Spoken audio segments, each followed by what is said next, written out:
അങ്ങനെ നമ്മളെ കട തുറക്കാൻ ആഴ്ച പറയുമ്പോ ഒറ്റട്ടാ മതി. പറ്റുന്നില്ല, എനിക്ക് തോന്നുകയുള്ളൂ. പ്രതികാരം വേണ്ട, ഉപദേശങ്ങൾ മെല്ലെ മെല്ലെ പതുക്കെ പതുക്കെ ആക്കത്തിന് നടന്നു വരുമ്പോൾ നമ്മുടെ മുന്നിലതാ കാണുന്നു.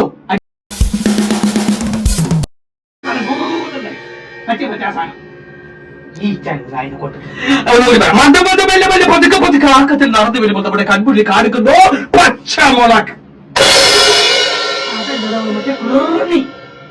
അതെ, ഞാൻ തീരുമാനിക്കും എന്തടിക്കണോന്നുള്ളൂ. എവിടെ നിന്നാണ് പറഞ്ഞാൽ മതി. അതെ, നമ്മളതിലേക്ക് അത് പദമത പൂച്ച ഭംഗി ഭംഗി നടന്നു പോകുന്ന പോലെ പച്ചമുളകിന്റെ വാതിൽ തുറക്കുന്നു. വാതിലിന്റെ സൗണ്ട് ഇങ്ങനെയല്ലോ. അതെ, തുറന്നു മുന്നിൽ നമ്മൾ കാണുന്നു സുമുഖനും സുന്ദരനും സുശീലനും സൽസ്വഭാവി ബദൽ വരുന്ന നല്ലൊരു വ്യക്തിത്വത്തിന്റെ ഉടമയുമായി ഞാൻ. അതിന്റെ അപ്പുറത്തെ തലന്റെ പുറത്തും തലന്റെ അകത്തും ഒന്നുമില്ലാത്ത മിസ്റ്റർ മോട്ടക്കാക്ക.